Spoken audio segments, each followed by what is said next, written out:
Happy Earth Day, everyone. I'm Recyclops. It is Earth Day. Thanks, Dwight Schrute. Such a great show. Yeah, it's Earth Day, and it's funny because I was looking through all my old archives um, of back in one of the very first bits.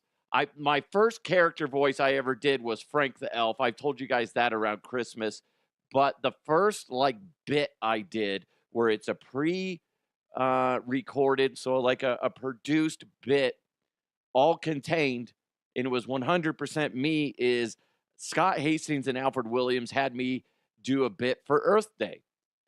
And it was me talking as the Earth, okay? I wasn't Mother Earth. I was just Earth, okay? I went against the grain.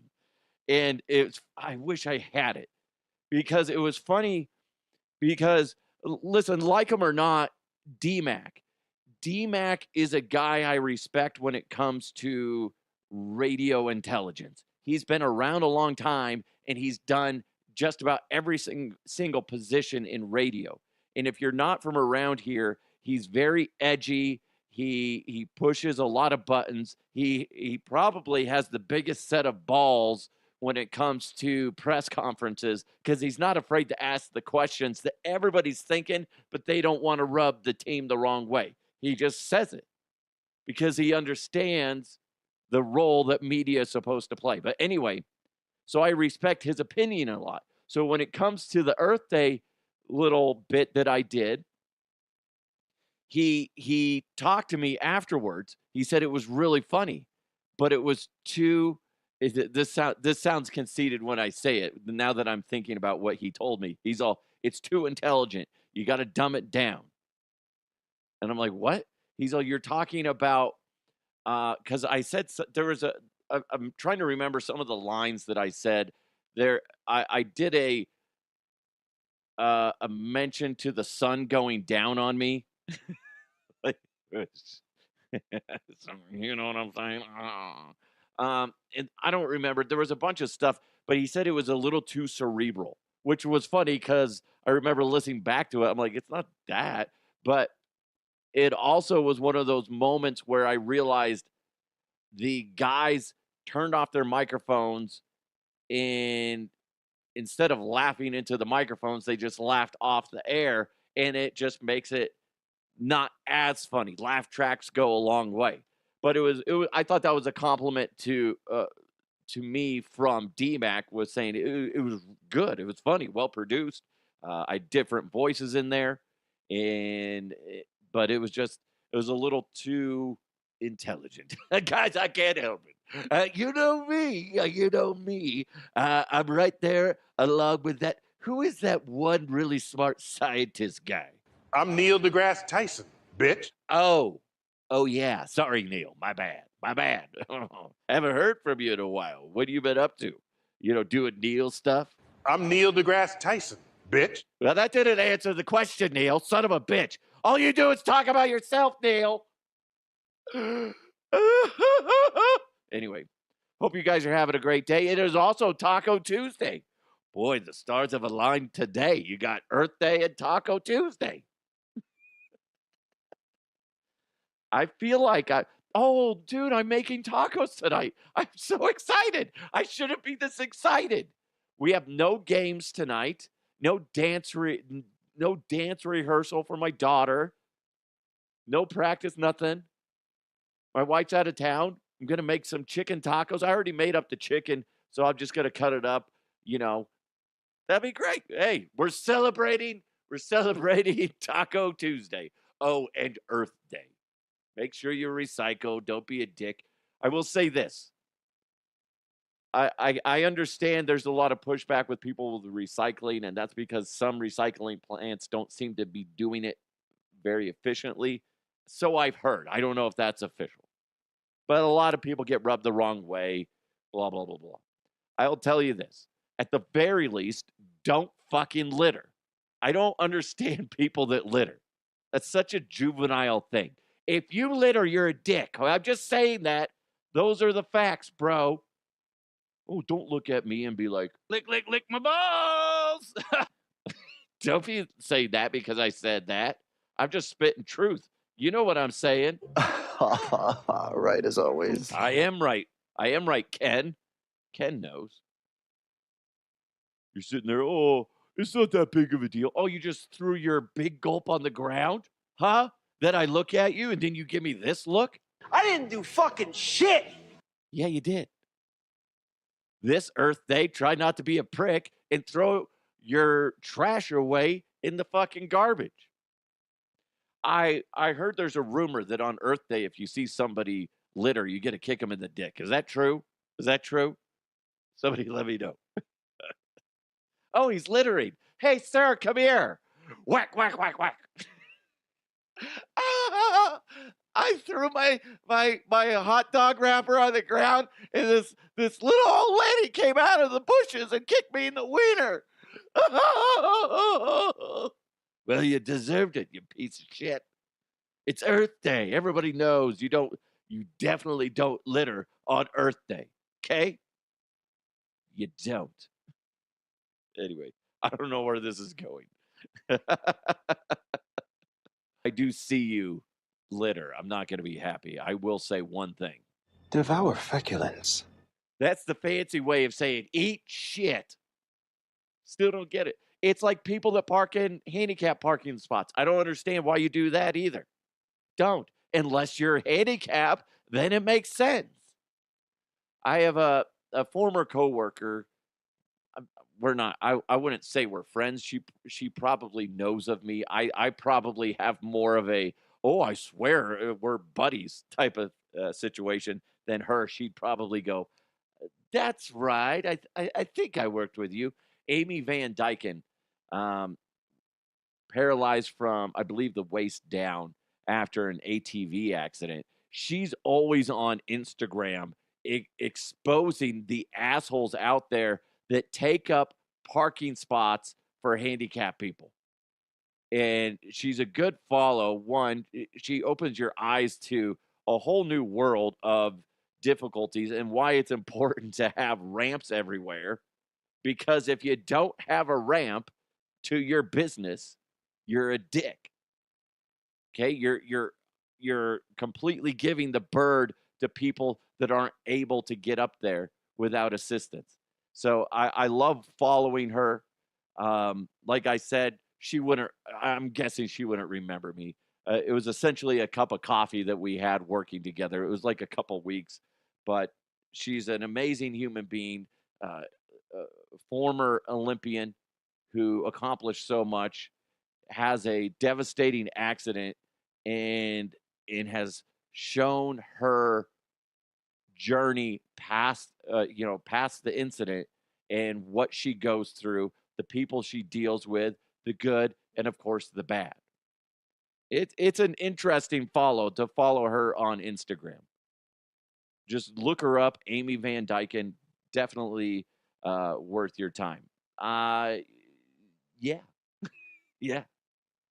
I do get, my kids are irritated now with it. I have thankfully, they've listened to me when we're driving around. If they see anybody park in a handicapped spot that doesn't have a placard, oh, they don't even have a placard and they're in the handicap. Like, calm down. I don't want to get beat up. But you're right. You're right. My son addressed it to one of his classmates. One of his classmates' mom pulls into the parking lot. There's a, like, when my kids have like clubs in the morning, like little extra activities, there's a little parking lot you go to. Well, of course, there's like 3 handicap spots right there. And this lady goes and parks sideways and takes up, basically, it's like 2 of the handicap spots because she's parking sideways. She's not handicapped, mind you. She's not. She's just lazy. And my son gets out of the car. I was so proud of him. Marches over there and thankfully didn't say it to the mom, but he's like, your mom's a bad driver.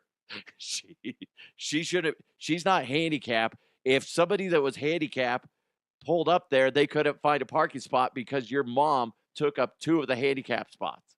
Good for you, JD. Good for you. I like that. Now, keep in mind, some people are going to be pricks about it. Be like, "It don't matter. Don't matter nothing to me." It doesn't matter until it does. Until you have a family member that is in need of that space.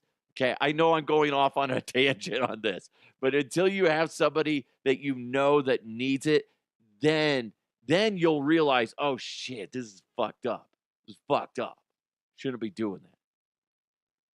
It's like so many other situations. You're so like one way, and then all of a sudden your eyes are forced open to it, and then you're like, I'm a bit of a prick.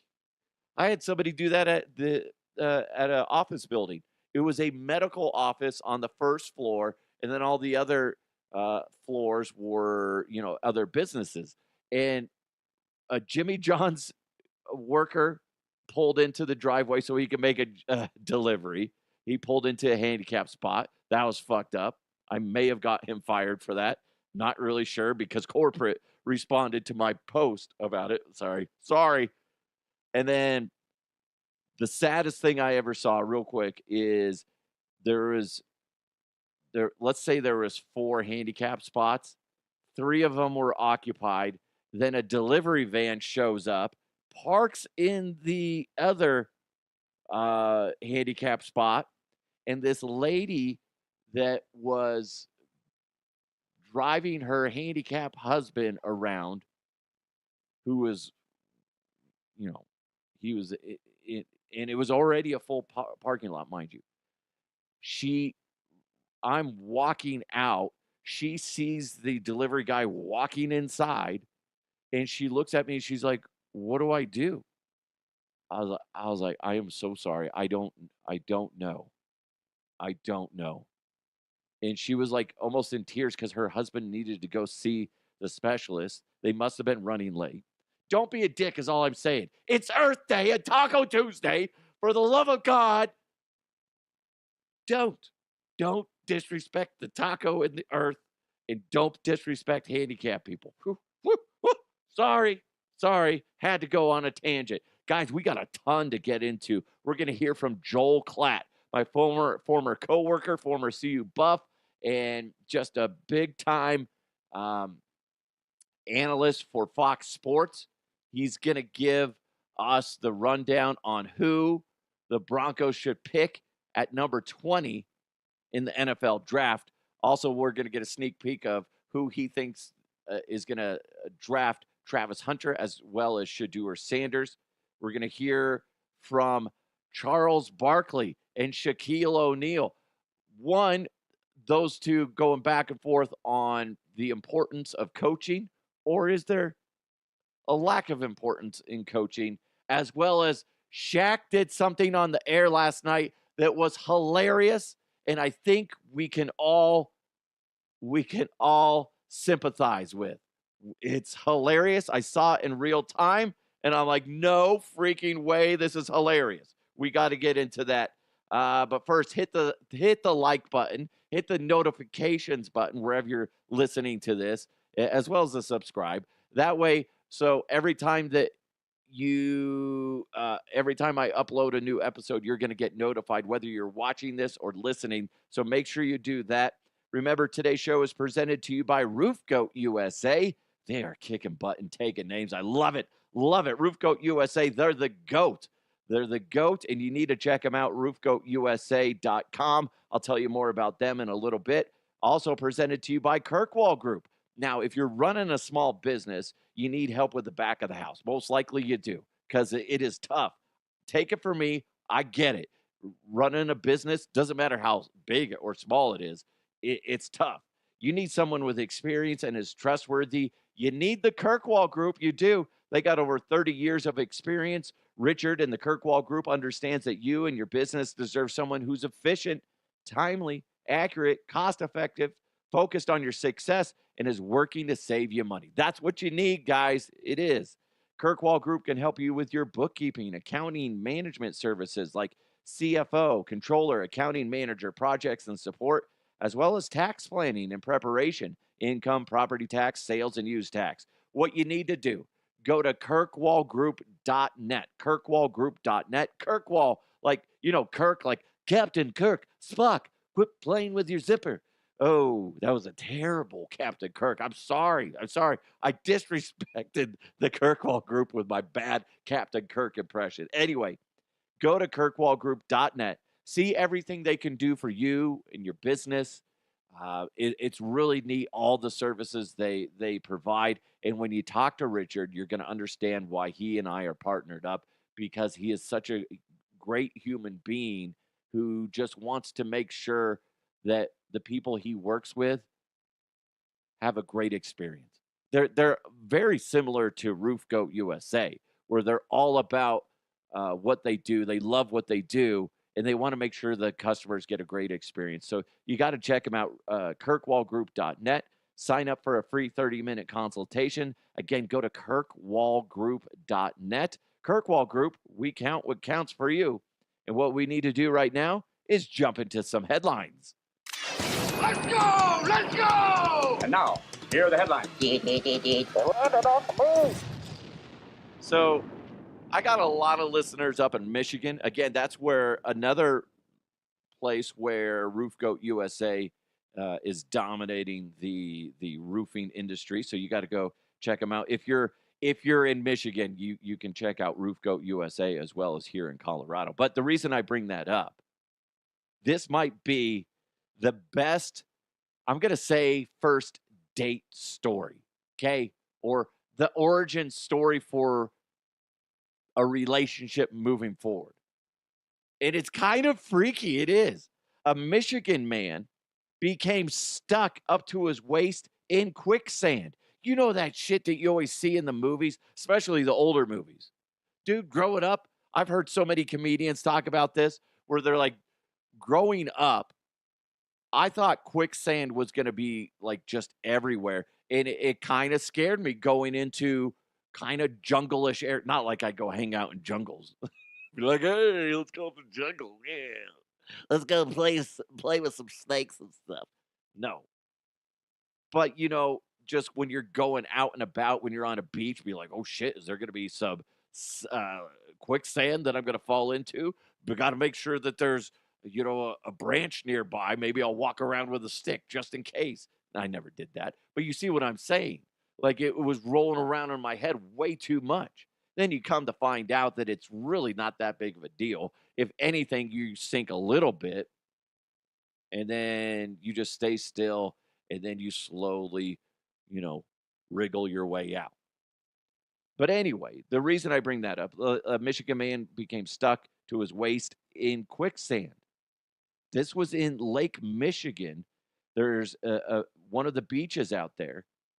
He came out, thankfully, after being rescued. He came out uninjured, as well as after the whole thing, he now has a girlfriend. Okay, this is the story as UPI wrote it.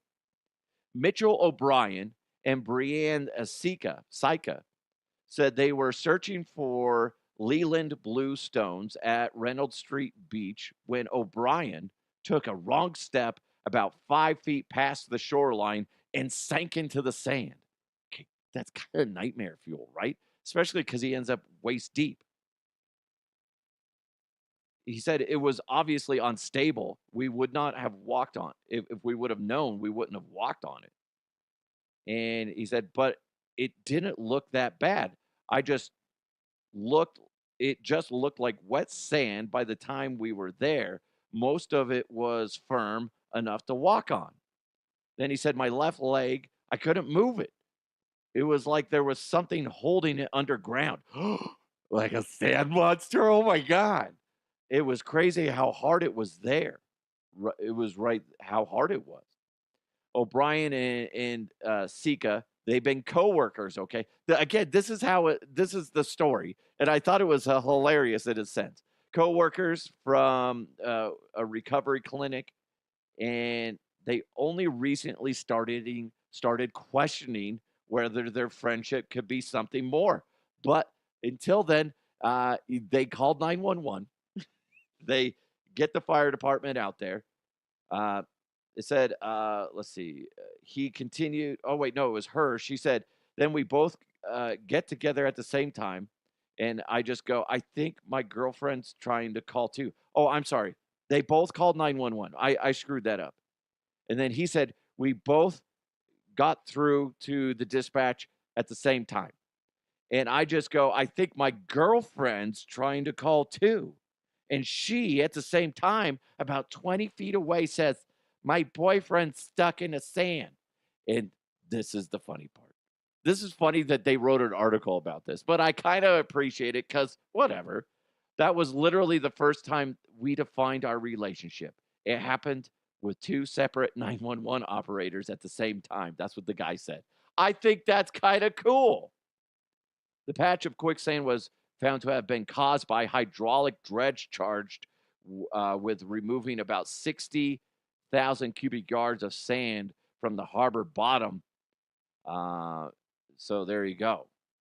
I think that's kind of a fun. Listen, it's not a hilarious story, but it's a feel-good story. You stone-cold son of a bitch. Really?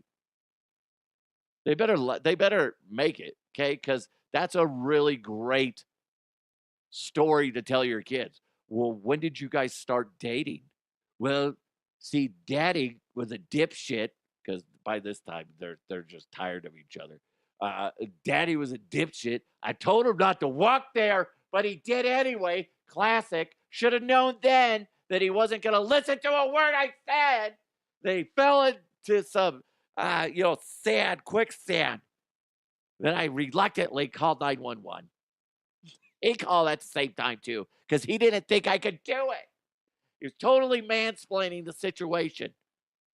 Anyway, he called me his girlfriend. I called him my boyfriend. Then we, hooked up.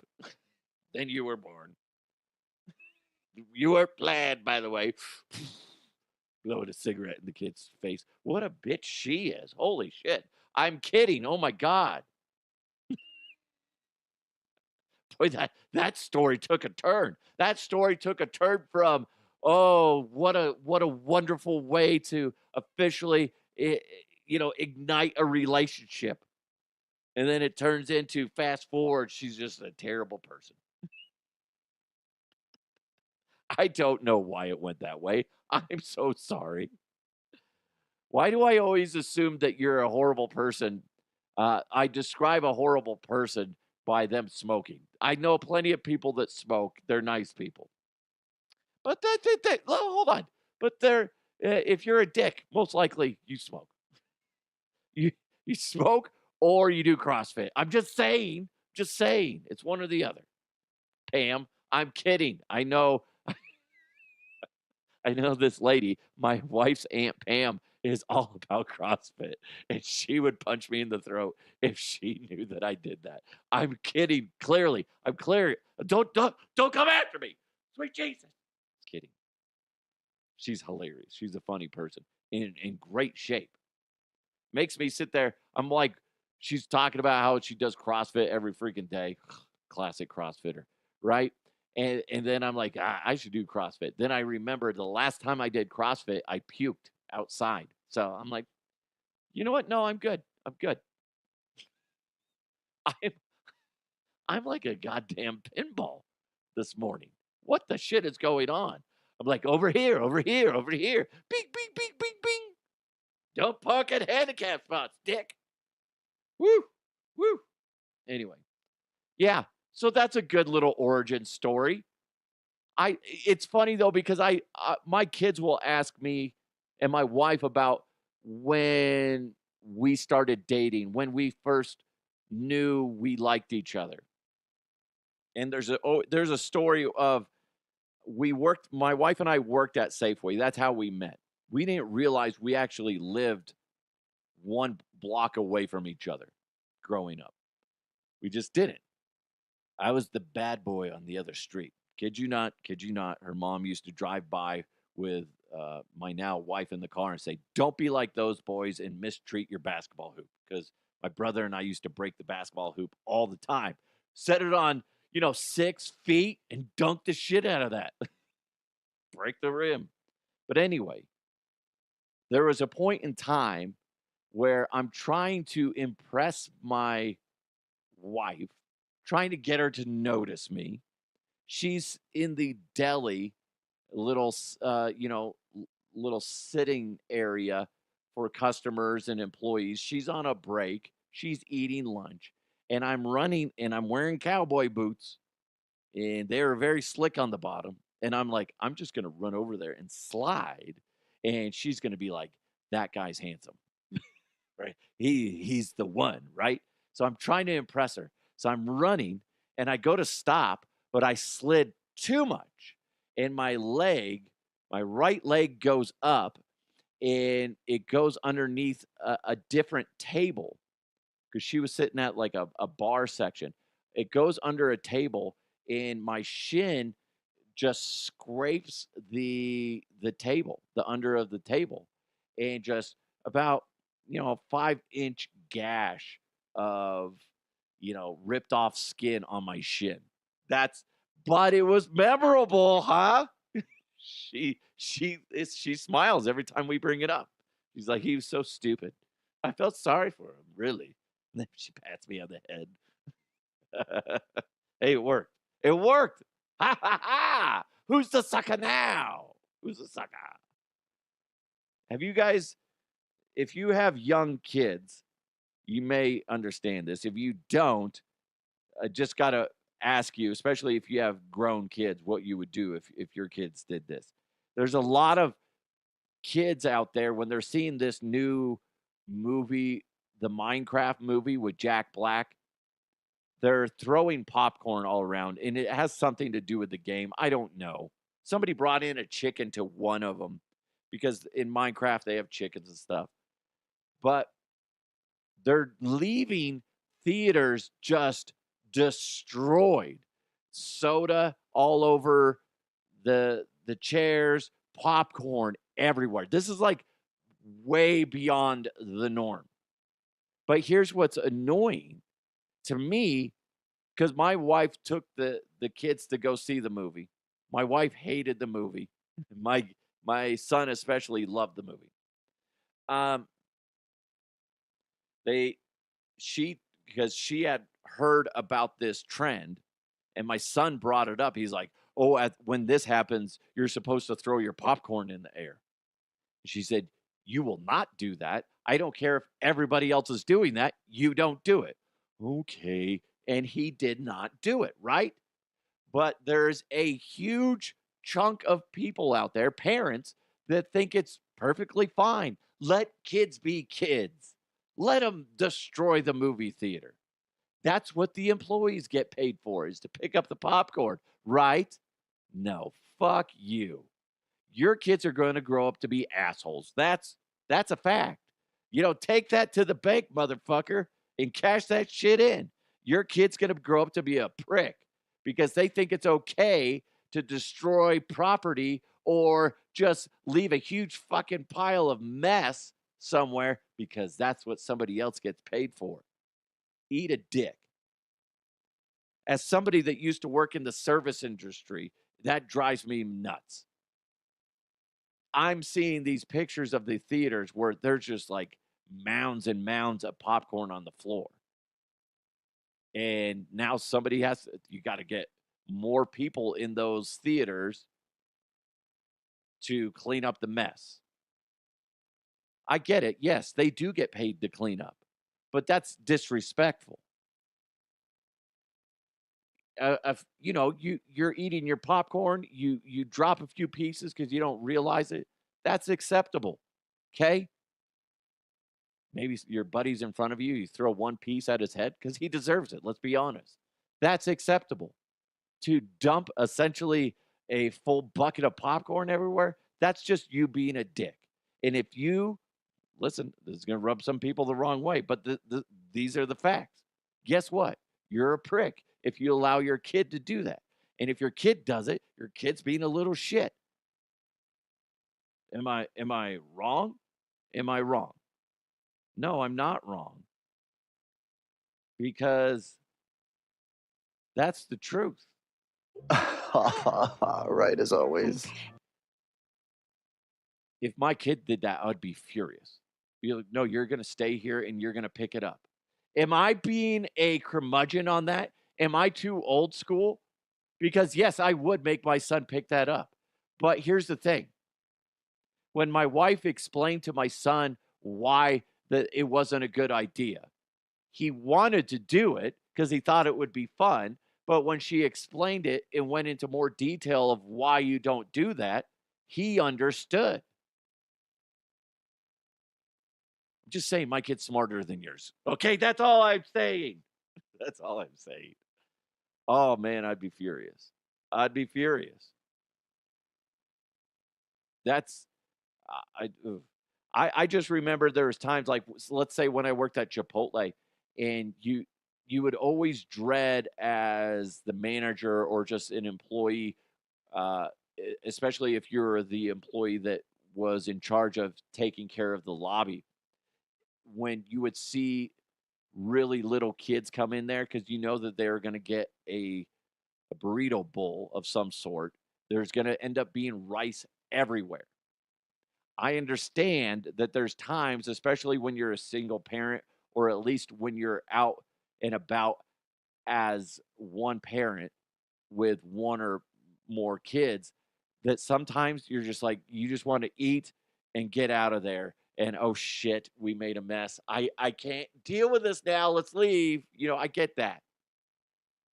But there's been times where you see it's like, did they just fucking dump the whole thing on the table and just fucking leave? That shit used to drive me nuts. This is what the theaters are dealing with all the time.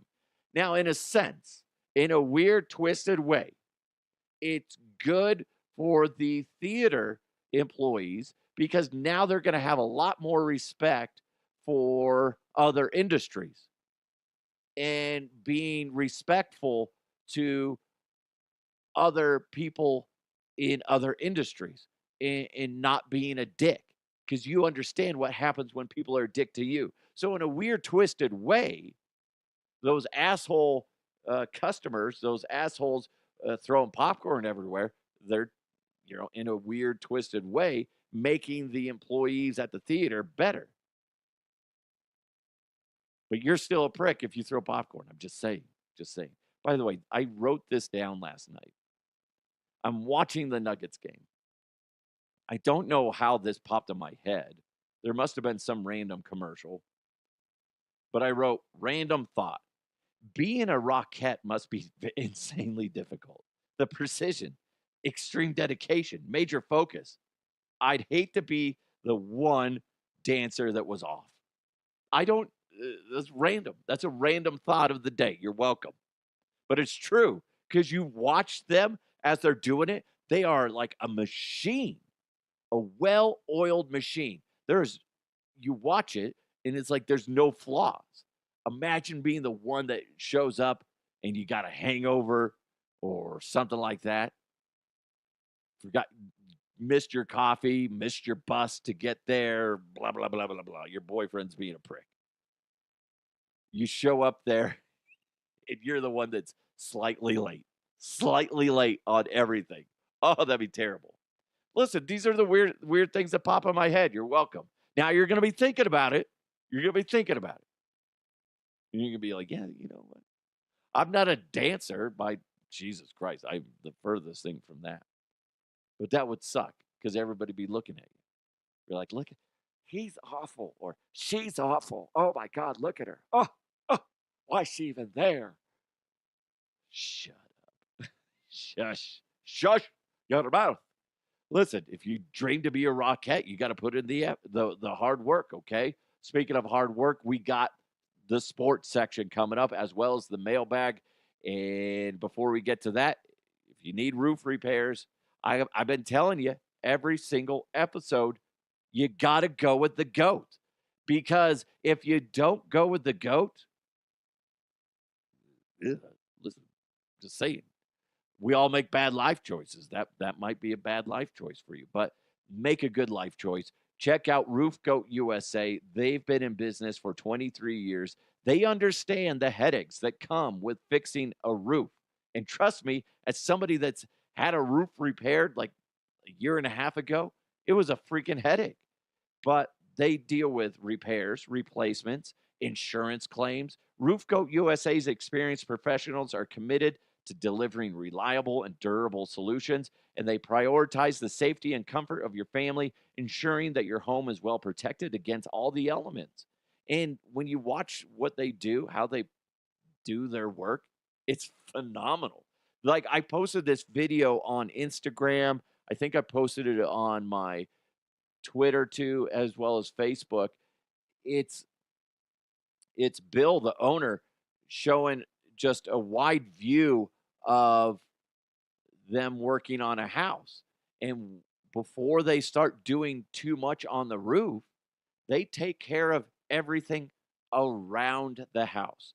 They're covering the deck, they're covering windows, they're making sure that they get everything set up so they can avoid too much debris on the ground to make sure your pets, your family, your vehicles, everything is safe from debris. Your gutters, oh God, that's frustrating.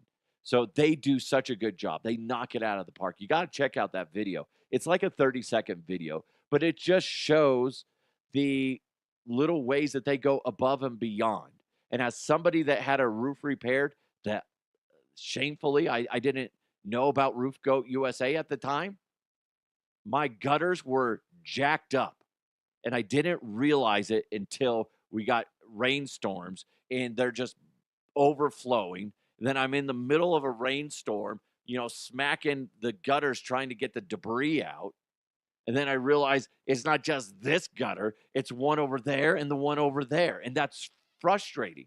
They go above and beyond. I know I'm saying a lot about Roof Goat USA, but when you have a company that goes above and beyond, you need to put them on a pedestal. And Roof Goat USA, not only are they on a pedestal, but they put you on a pedestal because they want to make sure that they take care of you and your property. It's really freaking cool. And also, the thing that really stands out, Roof Goat USA guarantees their work 30-year coverage from install date. That's all materials and labor for 30 years from date of install. Really, really cool. For all your roofing needs, contact the GOAT, 303-495-4630. Again, 303-495-4630. Or you can go to roofgoatusa.com. Again, roofgoatusa.com. You can set up a free consultation where they come out there, they evaluate your roof, figure out what the next steps are going to be. And you know what? They're going to be very professional, and it's going to be worth your while. Go ahead, check them out. You know what? A consultation, evaluation, or whatever, I don't know what it is, it's free. There's no harm in that. You should be doing that anyway. Have people come out, check it out, get a couple of quotes. That's the way you do it, guys. You got to cover your bases.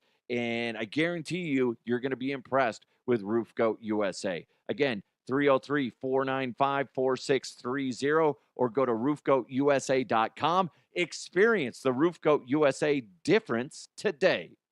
And what we need to do right now is jump into some sports. Going deep, tight ends and long balls. He starts to come and then he pulls out. Oh, gross! It's sports with the Huff. So I'm watching the Nuggets game last night, and after the game, it's the TNT post-game show. It's Shaq and everybody, Charles Barkley. Let's be honest. Those are the two guys I tune in to watch. Everybody else does a good job, but those are my two main characters, Shaq and Chuck. Well, I'm watching it, and I'm like, what just happened? I'm going to play the audio for you. It's hilarious. Check out my social pages because I posted it there, especially on Facebook and Instagram. There's a chance Shaq may have crapped himself during the broadcast. Hey, the other thing about Kawhi is, you all right, big fella? Catching a cramp? Go ahead, keep talking, Chuck. Yeah, we on TV. I know what we're doing. Go ahead. Yeah, that's that olive oil you've been drinking. I know. Hey, take some matches with you. Hey, listen, he couldn't hold it. He can't hold it, brother. After 40, he can't hold it no more. That's at first. He can't hold it. Unless hold he's it no got more after something. 40. That wasn't something planned, was it? No, That was not no. planned. Hey, listen. So he's like jogging off, but he's doing that jog where it's a butt clinching jog. Hilarious. He's been doing that diet, like Barkley said, where they drink olive oil with a bunch of water and it cleanses out your digestive tract. It's kind of like doing castor oil. I wouldn't suggest it unless you talk to your doctor, but as somebody that's had multiple colonoscopies, that's not a moment I want to relive. I only do that when I need to. I don't like to do a big old colon cleanse. But that's essentially what happened to him. He came back. I didn't grab the audio, but he's like, I apologize, America. But then he's joking around with Barkley, and he's just like, you just wouldn't stop talking. We should have gone to break. I needed to go. I've been there. The first time I had a colonoscopy, I kid you not, they blew me out because I got that Turbolax stuff. I can't remember what it's called, but I had to drink essentially for like a day and a half or something like that. I had to mix it with like a gallon or something of water and Gatorade, and I ended up drinking or consuming the whole container of this Turbolax. And it got to the point, and it's funny because I asked the nurse when she called me, she's like, you got to do this, this, and this. And I said, well, how quick is it going to take effect? She said, it could be an hour and a half. It could be like 6 hours. Some people, it takes like 30 minutes to 45 minutes. I was like one of the 45-minute marks because all of a sudden I'm like sitting there and I'm like, oh, God, it's coming. And it's like a faucet. I'm sorry to be so graphic, but that's what it is. If you've ever had a colonoscopy, you know what I'm talking about. If you're going to get a colonoscopy, this is what you can expect. I will say this, though. After you get the colonoscopy, you feel good because you're like, dang, man, I just like trimmed down, got all that just junk that's probably sitting in your intestines. But the moments where I'm like, oh, you don't want to like do a test fart when you're doing a colon cleanse. So there's a small chance Shaq may have, he may have muddied up the drapes. I don't know. But it was fucking hilarious. Go check it out at DeHuff Podcast on Instagram as well as on Facebook. It's so funny. Now, another thing I noticed, and this was from the night prior, it's the same two guys, basically. It's Shaq and Charles Barkley, but they're talking about the importance of coaching. So what are their thoughts on coaching? Me and Shaq and Ken argue, like, I think coaching is very important. But there's nothing he can say to guys to make shots. Shaq, you said something in the back. You said, this dude can't make a wide open shot. That ain't got nothing to do with coaching. Didn't you say that in the back? That's my theory. I understand that, but then you said that in the back. Yes. Okay, him missing wide open shot, that ain't coaching. They got to play better. That's my point the whole time. You be talking about all the coaches. No. Coaching's important, man. Stop it. No, it's not. The players got to go out there and get the job done. They do. I agree with that. But coach is important. It's a very interesting debate. What's important, coaching or players? Well, here's the thing. It's both. The answer is both. And while I haven't, put a squirt of piss in the bucket of professional sports, not one little drip, I haven't. But I have covered professional sports here in Denver for over 22 years now. Is that what it is? Something like that? Holy God, that's a long time. But the point is, I've been around enough championship people to understand that, yes, ultimately it comes down to the players to execute. A coach can lead the players to the opportunities, but they have to go out there and grab them. It's the classic, you can lead a horse to water, but you can't make it drink. That's the thing. And I see that on a very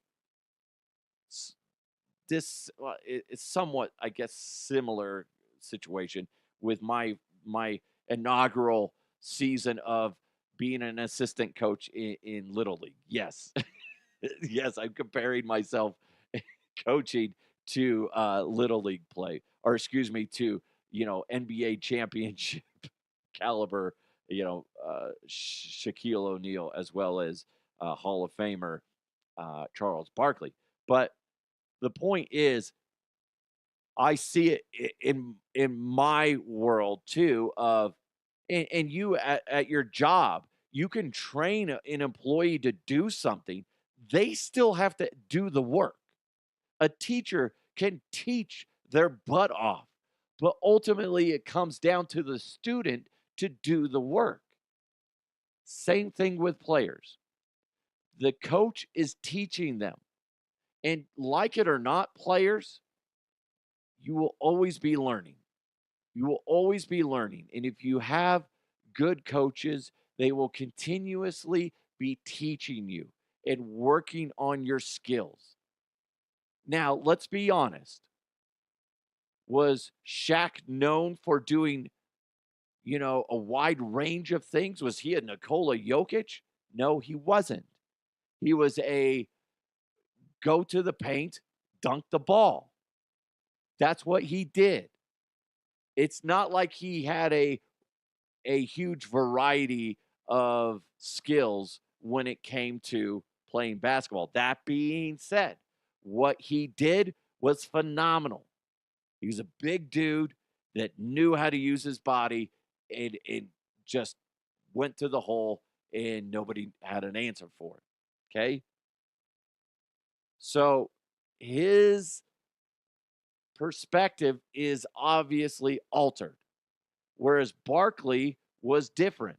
He was all about rebounding as well as scoring, as well as doing so many other things. His game was different. So Barkley obviously is understanding that coaching is a huge part. Coaching isn't just go, hey, give the ball to Shaq, he's going to dunk it. No, it's like, okay, we got to, develop this play. We got to, do this. Make sure this guy's, if this guy's open, let him take the shot, blah, blah, blah, blah, blah, blah, blah, blah. Right? That's what it is. Ultimately, yes, it does come down to the players, but you have to have good coaching. You look at Belichick and Brady.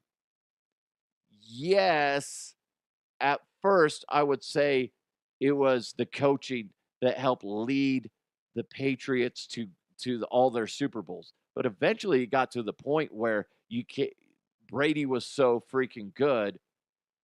Belichick's just focusing more on all the other players. But that being said, it's a team sport.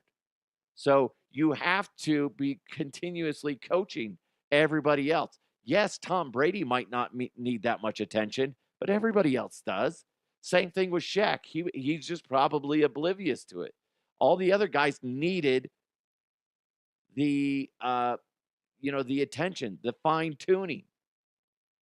So Barkley's right. You have to have good coaching, and Shaq is wrong. It's not just about the players. You have to have good coaching. So I thought that was interesting that Shaq, but I guess the more you think about it, it does make sense because his game wasn't something that needed a lot of attention because it was just like, give him the ball, let him do his thing. Okay. Everybody else, we're going to be working on this. How do we get the big fella the ball? And he's just, slightly oblivious to it. Yes, the players have to execute, but you need to have good coaching too. Joel Klatt, my former coworker who I worked with at 104.3 The Fan, he used to be the morning show host a long time ago when it was Evans and Klatt, or was it Klatt and Evans? I don't remember. Jesus. He's the inspiration of Cowboy to Huff. We did a whole show on balls. It was great. Good stuff. Memorable moment. Great dude. Great. I need to get him on when he's not busy. but he's busy. He's super busy now. I may have missed the boat on that.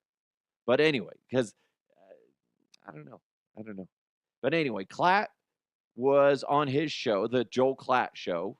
Check it out wherever you find podcasts. And he was giving his thoughts on who the Denver Broncos should take at number 20. And I got to be honest, I'm very excited because he's making me feel smart. Klatt, who the heck should the Broncos take at number 20 in the upcoming NFL draft? I'm going to go with Omarion Hampton from North Carolina. In my top 50, if you've been paying attention, I actually have Travion Henderson and Quinshon Judkins above Hampton. Now, I want to be crystal clear. That is not an indictment on Hampton as much as it is, I really think that Judkins and Henderson are undervalued. Hampton is phenomenal. He does everything well. And if you put him in Denver with a creative offensive guy like Sean Payton, a young quarterback like Bo Nix, they need help in the run game. They need help on third down. A lot of different things he can come in and help with. Put Hampton behind a good offensive line, pair him with Bo Nix. Hampton can catch it, which Sean Payton loves. I think Travion Henderson could be a good fit here. I even think Quinshon Judkins could be a good fit here. But again, the Broncos and what I'm hearing right now in NFL circles is Hampton is largely the consensus number 2. He wasn't on my board, but he's largely the consensus 2. The Broncos are close. That's who should be drafting a running back early. Use these young legs. I think the Broncos could make a little bit of a run. Why not go with a running back, and in particular a young running back? Dude, thank you, Joel Klatt. Exactly, essential. I'll say exactly what I said yesterday, only I didn't say it as intelligently, okay? What was I saying yesterday? The Broncos, I'll be disappointed if they don't go running back with the number 20 pick. It wouldn't make sense to go in any other position. And it's good to have some names to go along with that. Is obviously you're going to have your guys that you're like, ooh, who would be the best fit? The fact that Klatt gives you 3 guys that he thinks that the Broncos should get, Klatt's a guy that does his homework. He does not want to look stupid. He wants to make sure he's well educated on what he talks about. Essentially the complete opposite of me. So I know for a fact he does his homework. He covers college football for Fox Sports. He calls the games. He knows his players. He sees them firsthand. He's not like us that, will flip on a game. Maybe you're a super fan. You might watch a lot of games, but he knows. He knows the ins and outs of what they're doing, the schemes, because he used to be a player, okay? He talks to the coaches on and off the record. He knows his shit. I like hearing from Klatt that the Broncos should be going running back, as we should all be thinking, because that is their Achilles heel on offense. So will they do it? They should. They should. It's also nice to hear that Klatt believes that the Denver Broncos are very close to being something special. It's not the exact words that he said, but let's read between the lines. That's the case. Now, I know if you're a Raiders fan, if you're a Chiefs fan, or Chargers fan, I'm just kidding. There's not very many of those. But the point is, you're probably going to go scoff at that. Oh, really? Oh, okay. You're neglecting to figure out what the Broncos did this last season. They were projected to do jack shit. They made the playoffs with a rookie quarterback, okay? They were in the shit hole, life until Bo Nix made the appearance and put on that Broncos uniform. The Broncos, just like Klatt said, they could be something special. So that's good news. Good news, Broncos country. If you're a Broncos fan, doesn't that make you kind of happy? It does to me. Makes my body tingly. Thank you, Joel. Thank you. You know what we need to do now? Oh, by the way, I got to say this before we jump into the mailbag. Klatt also had Travis Hunter going to the Browns. That makes sense. And Shedeur Sanders going to the Saints. I wasn't expecting that, but it makes sense. Makes sense. So we'll see. Obviously, the draft starts this Thursday. It's going to be very exciting to see where everybody lands. Now, let's jump into the mailbag. Mailbag. You've got mail. This comes in from Michael. He said, hey, can we start this? Because he's talking about the whole, this is reaction to the Blue Origin story. This is what he said. Hey, can we start with Mission Control had to end the mission after only 8 minutes because they couldn't take getting directions on how to get to space from 6 different women? Or 6 women could only make it to the edge of space. A man would have gotten all the way up. Or there are 6 boyfriends or husbands who have been saying bang zoom to the moon, and now they're all disappointed. So dumb. So the last one, come on, Michael. That's a little old school, but I appreciate it. I was kind of, I thought you'd go into like some mansplaining. Like that's why they did it. They got up there. They got tired of Mission Control mansplaining everything, and they're like, "You know what? We're going back. You're an asshole. I don't like it." Boy, that's still getting a lot of traction, that story. People still thinking it's fake. It's like, why would you spend all that money? I shouldn't say that because there's so much more money to be made on space tourism. So that's why they would fake it. You got a bunch of miscellaneous individuals who aren't trained in,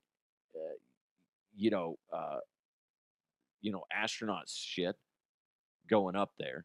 Katy Perry, that, Oprah's friends up there, some other people. It's just a publicity thing. So I guess I can understand why they would fake it but that being said, that doesn't make just send them up there. I broke down last week the conspiracy theories and I debunked them. Okay? Go back and listen to them if you want. But that it is what it is. I know you guys want to say that they faked it. I guess I can kind of wrap my brain around why they would, but the evidence isn't there. You think it's there, but it's not there. Dave wrote in, I appreciate your coaching stories for your son's Little League. Do you take bits and pieces from your time around the teams and former players and use that when you coach? Yes. Last night we had a game. We were down. So it was the last inning, and we're in the dugout, and I'm like, we're the Wolf Pack. I'm like, Wolf Pack, gather around right now, and I'm in my coach voice. It's why my voice has been slightly strained as of late, and I'm giving them a coach speech of we're down, we're not done. It's go out there, chip away. Don't be trying to hit home runs. Get on base. Make contact. That's your goal. Blah, blah, blah, blah, blah, blah, blah. And I'm just like, 1, 2, 1, 2, 3, Wolfpack on me. 1, 2, whatever. Fuck, I don't. Then everybody's like, Wolfpack. My son looks at me and he's just like, well, that was loud. I was like, dude, it's sports. You want to get excited. You want to get energized because it's easy when you get. I said this after the game. We've all been kicked in the teeth a time or two. It's about how you get up, lift yourself up, lift up your teammates. Be proud of that because they fought back. They still lost, but they fought back. They did not give up, and that's what I wanted to see. And there's a shirt that I have that Mark Schlereth, when he used to have his T-shirt company, that says "Embrace the suck." Now, obviously, everybody's mind goes to something dirty, but the idea is something I like to say is success is built on failure. Okay. You have to learn from your mistakes, embrace your mistakes, learn from them so you can become successful. You're going to, it's, think about any time you've learned to do anything, you make mistakes. You will. You just have to learn from them and try not to do them again. Think about like if you've ever learned to fight, to box, you're going to get hit in the face. You're going to get knocked down most likely. You got to get up. Doesn't you get knocked down and you're like, well, that's the fight. I lost. Go ahead and kick me in the dick, guys.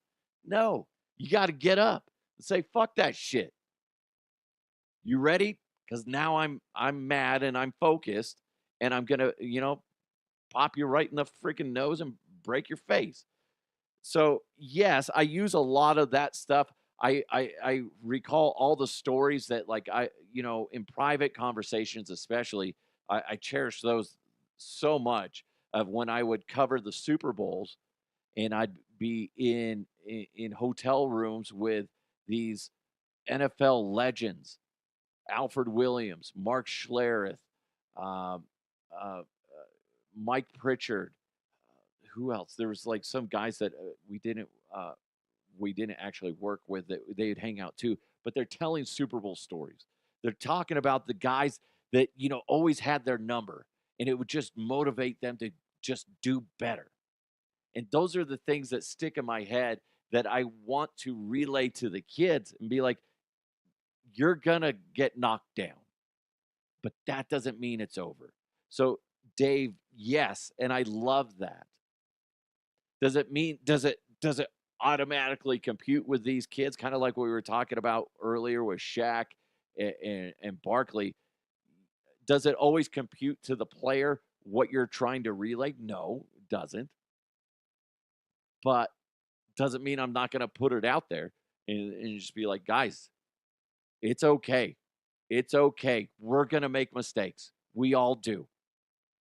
And there's going to be times where you're like, why did I do that? Learn from it. Another thing that I learned from a boss, my old boss, Tim Spence, used to always tell me, because he'd see me get frustrated when the talents weren't listening to what I was trying to project. And he would hear me yelling at them. I'm yelling at Scott Hastings, who's 6'10". I'm yelling at Alfred. I'm yelling at everybody, just being like, do what the fuck I say. When I say break, you break. You're fucking up your ratings. Stuff like that, right? He would come over to me and he'd be like, take a deep breath. I understand why you're upset. I get it. Let it roll off your back. And he would always say this: develop rivers on your back. Just let that negativity roll off. Easier said than done. But when you take a moment of that chaos of sports or work, and you can take a step back and go, shit, okay, let it roll off, learn from the moment, move forward. What do I say at the end of every show? Keep moving forward. And eventually, that's what I'm trying to get the kids to do is you make a mistake, take a deep breath, let it roll off your back, learn from the moment, move forward. And that's all we can do, right? You can lead them to water, can't make them drink. They got to do it. They got to do the work. And the main coach, Coach Carl, said last night is another great thing is you guys are young men now. Okay? You're not young boys. You're young men. You got to take accountability. We can tell you to do all these things. It's your job to go out there and do it. So I thought that was a cool moment because I'm looking at the kids' faces, the young men's faces, and it really kind of hit home. They're like, I'm a young man now. To have a grown man say, you're a young man, and say, this is on you. Okay? You want to be a man? You want to be a man? Huh? Huh? No, he didn't say that. He was very kind about it, but very firm on it. And I thought that was cool. It was a great moment to see the kids go, okay, I needed that. Now, obviously, that was post game. We'll see what happens in the next game. Does that sink in? Sure shit, I'm going to remind him. I'm not going to be out there. Okay, don't think that I'm like this type of coach. Okay, I know this is what kind of coach you're thinking I'm going to be. Okay, guys, we need to get out there. Really need to get going. Pollard, what are you doing? You're acting like a girl out there. What are you, a girl or something? Jackson, come on, man. You got to get yourself together. What are you, a girl or something? I'm not that kind of coach. I'm not. It would be hilarious, but I wouldn't last, another minute out there. That being said, there's some you can't make fun of girls anymore on the field because a lot of them are fucking badass. When my daughter decides she wants to get into baseball, she's going to be a force. If she wants to do it, she's going to be a force because she listens really well. She understands the mechanics of things. She just has to have the interest in doing it. And if she does it, she's going to be a fucking little force to be reckoned with. So anyway, sorry. I went off on a lot of tangents today. I apologize. Hopefully you enjoyed today's show. You laughed a little bit, learned some. Maybe you have some feedback that you want to do, and especially in regards to the whole coaching versus players. What's more important? Where do you sit on that? Let me know to huffpodcast@gmail.com. If you want to be like Dave and Michael and be part of the show and interact, go ahead, send me a message either on social media @DeHuffPodcast. You can direct message me or just write on my timeline. You can do that @DeHuffPodcast, or you can send me an email DeHuffPodcast@gmail.com. I went over an hour today. Sorry. I'm so sorry. It's okay. A lot of good shit in here. Hopefully you guys have a good rest of the day. Try to be positive. Don't be the dick that parks in the wrong parking spots, okay? And remember, it's Earth Day and Taco Tuesday. The stars have aligned. God has peeked down and said, let's combine two great days, Earth Day and Taco Tuesday. Eat a taco for me. If you could, please, I'll be eating them for you tonight. Hit the subscribe button, hit the like button. Don't forget to activate the notifications. Thanks to Roof Goat USA. Check them out at roofgoatusa.com. Big thanks to Kirkwall Group. Go to kirkwallgroup.net. It's the Huff Uncensored. Let's continue to move forward. I'll talk to you next time.